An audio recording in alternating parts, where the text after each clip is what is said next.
Hello my dear students, कैसे हो आप सब। I think you are going very well.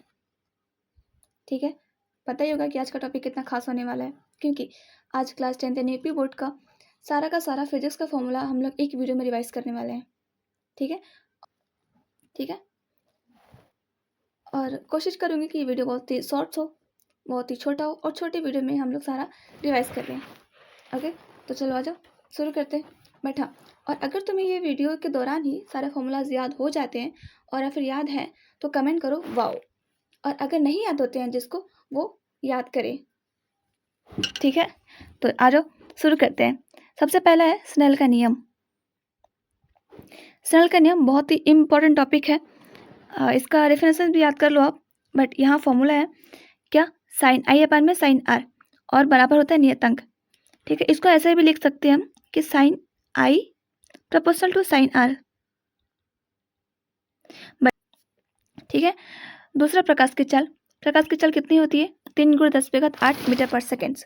इतनी स्पीड से प्रकाश हमारी पृथ्वी पर आती है। ठीक है, मतलब 3 × 10⁸ मीटर चली जाती है 1 सेकेंड में। डन।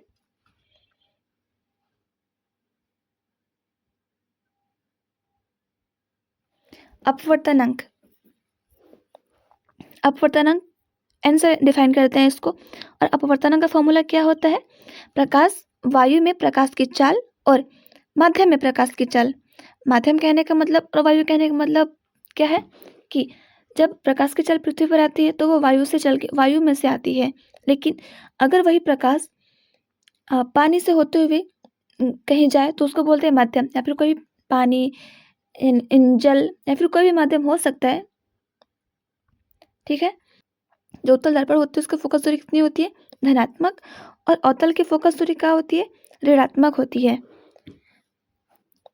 ठीक है, दर्पण का सूत्र क्या होता है, ये दर्पण का सूत्र है 1/f अपान इक्वल 1/v और फिर 1+1/u। ठीक है ना, जहाँ f क्या है, फोकस दूरी है, और u क्या है, बिंब की दूरी है। किसकी दूरी है, बिंब यानी कि प्रतिबिंब।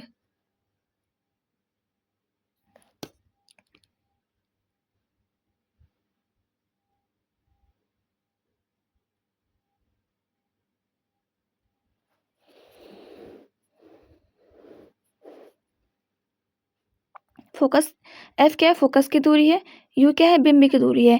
बिंब ही मतलब प्रतिबिंब, यानी कि भी प्रतिबिंब की दूरी होती है। ठीक है, ध्यान से याद रखो, प्लस माइनस में कंफ्यूजन होती है यहाँ पर। आवर्धन क्षमता जिसे कहते हैं, आवर्धन m से डिफाइन करते हैं। आवर्धन का फॉर्मूला क्या होता है कि प्रतिबिंब की ऊंचाई और वस्तु की ऊंचाई, ऊपर प्रतिबिंब रहता है, नीचे वस्तु रहता है, किसका, आवर्धन के फॉर्मूले में। यहाँ भी आवर्धन का फॉर्मूला है वही। हम प्रतिबिंब को किससे डिफाइन करते हैं, भी से, और बिंब को किससे करते हैं, यानी कि वस्तु को u से करते हैं। तो वस्तु को u लिख सकते हैं नीचे और भी लिख सकते हैं ऊपर, और ये माइनस में रहता है हमेशा। किस में रहता है, माइनस में।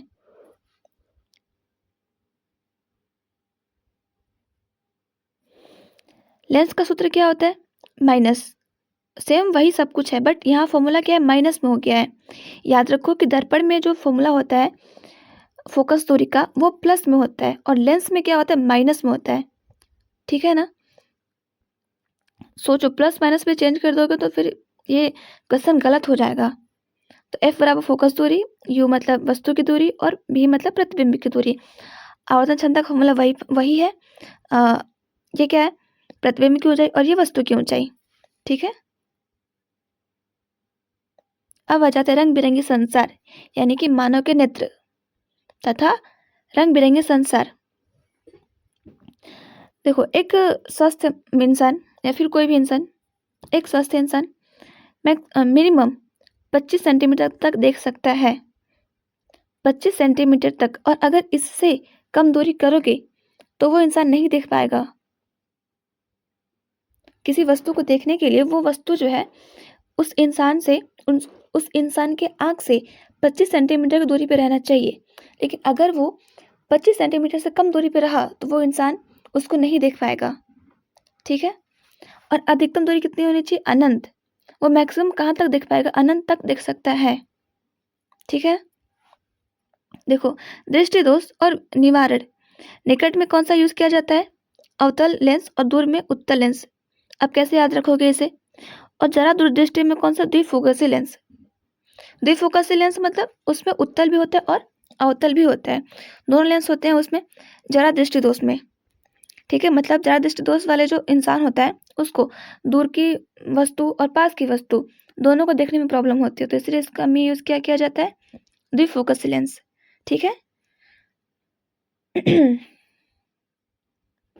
देखो, इसको याद करने का एक ट्रिक है, बहुत ही सिंपल है, इसको सिंपल वे में तुम याद कर सकते हो। देखो, डी याद रखना है हमें, दूना, DUNA। ठीक है। अब बोलोगे दीदी ये क्या है दूना? तो देखो, डी से क्या हो गया? दूरदृष्टि। हाँ, और यू से क्या हुआ? उत्तल लेंस। एन से निकट दृष्टि, और ए से अवतल लेंस। समझे? दूरदृष्टि में कौन सा यूज किया जाता है? उत्तल लेंस, और निकट दृष्टि दोष में अवतल लेंस। है ना मजेदार? बस 4 अक्षर याद रखो दूना, बाकी तुम्हें इसमें कभी कंफ्यूजन होगा ही नहीं। अभी लेंस की क्षमता। लेंस की क्षमता का मतलब क्या होता है कि लेंस की कितनी क्षमता है, ठीक है ना, कितना पावर है उसका। पावर कहते हैं ना, पावर, कितनी पावर की चश्मा है, जिसके में ज़्यादा पावर होता है उसका वीक आइज होता है, जिसमें कम पावर होगा उसका आइज उतना ही स्ट्रांग होगा, मतलब देखने के लिए। ठीक है ना। तो देखो, पी बराबर क्या होता है? 1/f, और ये मीटर में है, ध्यान रहे। और पी बराबर में 100/f कब होता है? जब सेंटीमीटर में लिखते हैं इसको। कहने का मतलब कि 1 मीटर में कितने सेंटीमीटर होते हैं? 100 सेंटीमीटर ना। तो जब मीटर में लिखेंगे तो 1 लिखेंगे यहाँ पे, और जब सेंटीमीटर में लिखेंगे तो यहाँ पे 100 लिखेंगे, तो 100 लिखेंगे। ठीक है। और इसका मात्रक क्या होता है? डायोप्टर। याद रहे, मात्रक क्या है? डायोप्टर होता है मात्रक इसका। और पी क्या है? लेंस की क्षमता यानी कि पावर, और एफ क्या है? फोकस दूरी। एक नया चैप्टर जो कि है विद्युत। विद्युत का फॉर्मूला क्या होता है? आई बराबर क्यू टी। आई बराबर क्यू अपान में टी, नॉट क्यू टी। क्या होता है? आई बराबर क्यू अपान में टी। आई क्या है? अपना विद्युत धारा होता है, क्यू क्या है? आवेश, और टी क्या है? समय। मात्रक क्या होता है? एम्पियर। किसका मात्रक है ये? विद्युत धारा का मात्रक क्या होता है? एम्पियर। ठीक है। अब देखो, विद्युत विभव, भी को किससे रिप्रेजेंट करते हैं? विद्युत विभव। तो भी का क्या फॉर्मूला होता है? कार्यपन में आवेश। विभव का फॉर्मूला, और फॉर्मूला से तुम डेफिनेशन बना सकते हो। अब अगर पूछेगा विद्युत विभव का डेफिनेशन बताओ, मतलब उसका परिभाषा क्या होगा, विद्युत विभव किसे कहते हैं, तो किसी भी आवेश को विद्युत क्षेत्र में, मान लो ये एक विद्युत क्षेत्र है और ये एक छोटा सा क्या है? अपना आवेश है, क्यू मान लेते हैं। ठीक है। तो उस आवेश को इस विद्युत क्षेत्र में लाने में कितना कार्य किया जा रहा है, तो उसको क्या बोलते हैं? अपन भी बोलते हैं। समझे? एक किसी भी आवेश को विद्युत क्षेत्र के अंदर लाने में किया गया कार्य क्या कहलाता है? विद्युत विभव कहलाता है। ओके, विभव है W क्या कार्य है, और आवेश Q है। ठीक है। और इलेक्ट्रॉन्स की संख्या और इसकी मात्रा क्या होती है? इसका मतलब जूल अपन कूलाम होता है, या फिर वोल्ट भी कह सकते हैं। ठीक है ना। इलेक्ट्रॉन्स की संख्या क्या होती है? इलेक्ट्रॉन की संख्या, जो कि केमिस्ट्री में भी आता है, ये 1.6 × 10⁻⁻19 कूलाम, यानी कि 1.6 × 10⁻⁻19 कूलाम क्या है? इलेक्ट्रॉन्स की संख्या होती है ये। और ये फॉर्मूला इलेक्ट्रॉन्स की संख्या का n बराबर Q अपन में E। अगर बोले कि इलेक्ट्रॉन की संख्या कितनी है, तो वो देगा आवेश की संख्या दे दिया रहेगा, आवेश दे दिया रहेगा, यानी कि Q दे दिया रहेगा, और बोलेगा कि इलेक्ट्रॉन की संख्या क्या है, तो तुम्हें इलेक्ट्रॉन ये E का मान यहाँ पे रखना है, और Q का मान दिया रहेगा, और तुम्हें इलेक्ट्रॉन की संख्या निकालनी पड़ेगी। क्लियर? ओम का नियम क्या है? ये बहुत ही इंपॉर्टेंट टॉपिक है। ओम का नियम हमेशा पूछता है। तो ओम का नियम क्या होता है कि जो विद्युत विभव होता है ना, वो I के प्रोपोर्शनल होता है, यानी कि समानुपाती होता है। ठीक है। तो भी जब ये समानुपाती का चिन्ह हटता है तो क्या आता है? आर आ जाता है अपना। आर क्या है? ओम। इसका मतलब क्या है? ओम। किसका? आर का। और आर क्या है? प्रतिरोध, जिसको नियतांक कहते हैं। ठीक है, मात्रक क्या है? ओम है। और एक इम्पॉर्टेंट है ये भी, प्रतिरोधकता। या ध्यान रहे, प्रतिरोधकता और प्रतिरोध में क्या अंतर होता है। प्रतिरोधकता को रो से और प्रतिरोध को आर से रिप्रेजेंट करते हैं। ठीक है, तो अभी क्या है कि ये पी बराबर रो, ये रो है, रो बराबर क्या होता है? आर ए अपन में एल। और अगर तुम्हें प्रतिरोध का फॉर्मूला जानना है तो उसको ऐसे याद कर सकते हो कि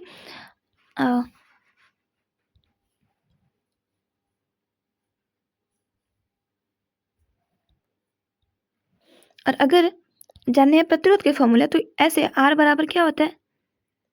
आर बराबर रो एल अपन ए। ये किसका फॉर्मूला है? प्रतिरोध का। और ये किसका है? प्रतिरोधकता का फॉर्मूला है। ठीक है, देखो अभी क्या है, प्रतिरोधों को, ये प्रतिरोध का क्या है? फॉर्मूला है। और प्रतिरोध को दो तरीके से जोड़ सकते हैं हम, एक श्रेणी में और एक समांतर में। ठीक है, कैसे श्रेणी में, कैसे समांतर? श्रेणी मतलब क्रमबद्ध तरीके से सीधा ऐसे जोड़ते जा रहे तो श्रेणी क्रम होता है। लेकिन अगर समांतर की बात करें तो ऐसे ऐसे ऐसे, ये क्या? समांतर क्रम होता है। ठीक है, और जब क्वेश्चन में बोले कि समान श्रेणी क्रम में दिया रहेगा क्वेश्चन, तो उसमें फॉर्मूला ये लगाना है, आर बराबर R1 + R2 + R3 dot dot dot, जितना भी रहेगा आर सब लगा देंगे। और जब समांतर में दिया रहेगा तो 1/R1, 1/R2, 1/R3 ऐसे कर करके आगे तक जाएंगे। ठीक है, बताई तुमको ऊपर क्या है कि मैं बताई कि फॉर्मूला क्या होता है विद्युत विभव का। तो भी बराबर क्या होता है? भी बराबर होता है किया गया कार्य, किसमें? किसी आवेश को लाने में, विद्युत क्षेत्र में लाने में किया गया कार्य क्या कहलाता है? विभव कहलाता है। तो यहीं से फॉर्मूला निकल के आया है किसका? कार्य का। तो कार्य बराबर क्या हो जाएगा? ये जो ये क्यू क्या है? इधर चला जाएगा। ठीक है, तो कार्य बराबर हो जाएगा, भी तो ऑलरेडी है और ये यहाँ क्यू आ जाएगा। तो क्या हो गया? डब्ल्यू बराबर भी क्यू। यहाँ क्या आ गया? डब्ल्यू बराबर भी क्यू है। ठीक है, तो ठीक है, ऐसे ही कार्य के ये 4 फार्मूले हैं, ये 4 फॉर्मूले हैं जो कि तुम्हें याद रखने हैं। ठीक है, देखो दूसरा क्या है कि कार्य बराबर भी तो ऑलरेडी है। ठीक है, लेकिन ये आई टी कहाँ से आया? तो ये क्यू से। क्यू बराबर क्या होता है? आई टी, याद है ना? अब ये आई टी कहाँ से आया? तो देखो आई बराबर क्या होता है? विद्युत धारा। विद्युत धारा बराबर क्या होता है? क्यू बराबर टी। तो यहाँ पर लिख दिए हम लोग आई टी। ठीक है, तो ये एक और फॉर्मूला डब्ल्यू बराबर होता है आई का स्क्वायर एन आर टी। बोलोगे आई स्क्वायर कहाँ से है? तो देखो भी बराबर क्या होता है? I R.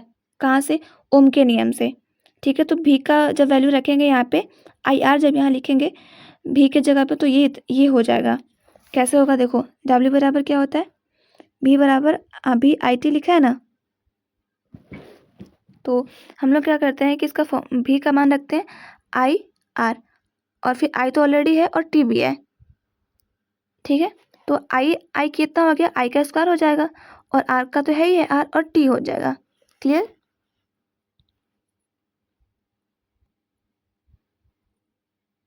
अभी सेकंड फॉर्मूला क्या है? नेक्स्ट फॉर्मूला क्या है? डब्ल्यू बराबर V square T upon R. Ohm का नियम क्या होता है? आई बराबर भी बराबर क्या है? I R. ठीक है, तो देखो आई बराबर क्या लिख सकते हैं हम? आई बराबर भी तो वैसी है और आर नीचे आ जाता है। क्या हो गया? ये भी अपन आर। लेकिन देखो यहाँ पे आई का स्क्वायर है ना, तो यहाँ भी क्या लगाएंगे? आई का स्क्वायर लगाएंगे, और यहाँ भी स्क्वायर लगाएंगे, और यहाँ भी क्या लगाएंगे? स्क्वायर लगाएंगे। आई के जगह पे इसका पुट करो वैल्यू। देखो डब्ल्यू बराबर क्या है फॉर्मूला? आई का स्क्वायर आर टी। तो हमें आई स्क्वायर की जगह क्या रखना है? ये रखने हैं। चलो आजा रखते हैं। तो डब्ल्यू बराबर होता है आई स्क्वायर की जगह रखते हैं वैल्यू इसका, भी का स्क्वायर अपन में आर का स्क्वायर। डन।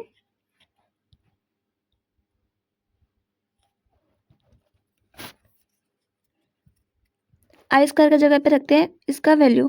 कार्य बराबर होता है कितना? भी का स्क्वायर अपन आर का स्क्वायर।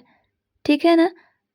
और फॉर्मूला में तो आर है ही है ये यहाँ पे, और यहाँ पे टी है, तो एक आर से एक आर कैंसिल।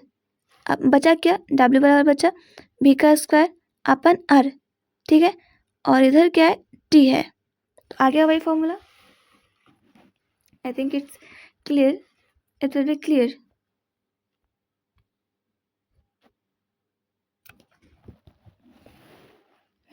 अभी क्या है नेक्स्ट, कार्य का फॉर्मूला क्या है? शक्ति बराबर क्या होता है? कार्य पर में समय। कार्य करने की दर को शक्ति कहते हैं। शक्ति किसे कहते हैं? जब हम कार्य करते हैं ना तो उसे शक्ति कहते हैं, वो भी किसी समय के दौरान। शक्ति बराबर W/T। शक्ति का ये फॉर्मूला और ये फॉर्मूला दोनों शक्ति का ही है, लेकिन तो मोस्टली इसे याद रखो, इनफ है। आई यानी कि धारा, आई बराबर क्या होता है? E और R plus capital R plus small r। ठीक है ना। देखो कैपिटल R मतलब पता है ना, प्रतिरोध होता है, लेकिन बाह्य प्रतिरोध होता है, और स्मॉल r मतलब आंतरिक प्रतिरोध। I अपना विद्युत धारा है और E क्या? विद्युत वाहक बल है। E क्या? विद्युत वाहक बल होता है। ठीक है। नोट क्या है कि R का वैल्यू जब धारा अधिकतम हो जाता है तो उसके लिए जो R की वैल्यू होती है कितनी होती है? 0 होती है। ये सब तुम्हें कहाँ अप्लाई करोगे पता है तुम्हें? ये सब के सब क्वेश्चन में अप्लाई करने हैं। क्वेश्चन में सब वर्ड्स दिए रहेंगे कि मैक्सिमम धारा हो जाने पर R का वैल्यू कितना होगा। तो क्या लिखोगे? 0। सॉल्व नहीं करना है वहाँ पे, सीधा डायरेक्ट 0। ठीक है। देखो अभी न्यू चैप्टर, विद्युत धारा के चुंबकीय प्रभाव। विद्युत धारा में चुंबकीय प्रभाव क्या होता है, कैसे होता है? तो देखो किसी धारावाही कुंडली के केंद्र पर उत्पन्न चुंबकीय क्षेत्र क्या होता है? तो चुंबकीय क्षेत्र को किससे रिप्रेजेंट करते हैं? बी से। ठीक है ना। और जो बी होता है, जो चुंबकीय क्षेत्र होता है, वो धारा का तो समानुपाती होता है, लेकिन प्रतिरोध के व्युत्क्रमानुपाती होता है। ध्यान रहे किसकी व्युत्क्रमानुपाती होता है? प्रतिरोध के। तो जब समानुपाती का नियतांक हटता है तो इसके जगह पे म्यू नॉट आता है। क्या आता है? Mu naught. और जो म्यू नॉट का वैल्यू होता है वो कितना होता है पता है? 4 पाई इंटू 10⁻⁻7। किसका वैल्यू होता है? ये म्यू नॉट का वैल्यू होता है। तो इसको ऐसे लिख सकते हैं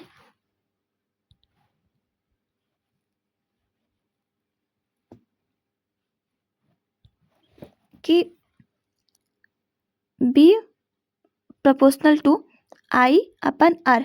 ठीक है। और जब प्रोपोर्शनल टू का सिंबल हटता है तो बराबर आएगा, और म्यू नॉट आता है I/R। ठीक है। इसको हम ऐसे भी लिख सकते हैं। देखो दूसरा, एक समान चुंबकीय क्षेत्र में स्थित धारावाही चालक पर लगने वाला चुंबकीय बल क्या होता है? किस पे? चालक पर। ध्यान रहे चालक पर, ना कि कुचालक पर। ठीक है। बल क्या होता है? F बराबर होता है BIL sin theta. BIL sin theta. B क्या है? चुंबकीय क्षेत्र है, I धारा, और L अपना लंबाई होता है, और sin थीटा तो खैर कोण है। नोट क्या है यहाँ पे समझने वाली बात है ध्यान से, कि sin थीटा यानी कि sin 0 का मान क्या होता है? 0। और sin 90 का मान क्या होता है? sin 90 का मान क्या होता है? 1। ठीक है ना। तो देखो जब यहाँ पे sin 0 लिखेंगे तो इसका वैल्यू क्या हो जाएगा? 0। और जब 0 का गुणा करेंगे सब में तो क्या आ जाएगा? सब में का सब क्या हो जाएगा? 0 हो जाएगा, यानी कि 0 हो जाता है। ओके। और जब यहाँ पे 90 डिग्री रखेंगे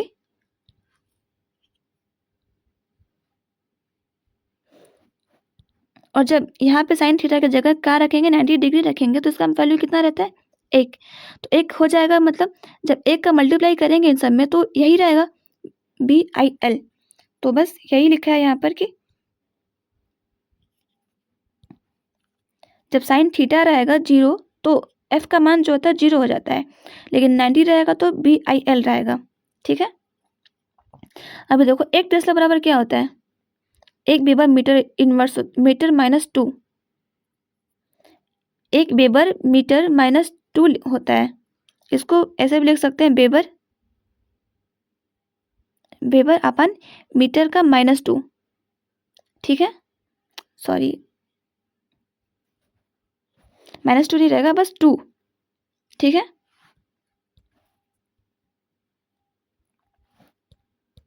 और एक और जो लास्ट फॉर्मूला है हमारा, F बराबर होता है QVB साइन थीटा।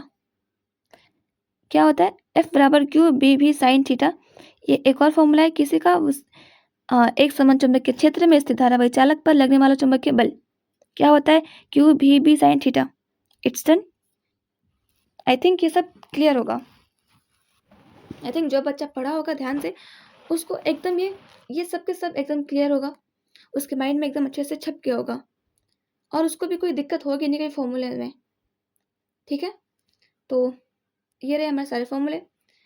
और अगर वीडियो अच्छी लगी तो प्लीज़ वीडियो को लाइक शेयर एंड सब्सक्राइब जरूर करें। Okay bye, take care.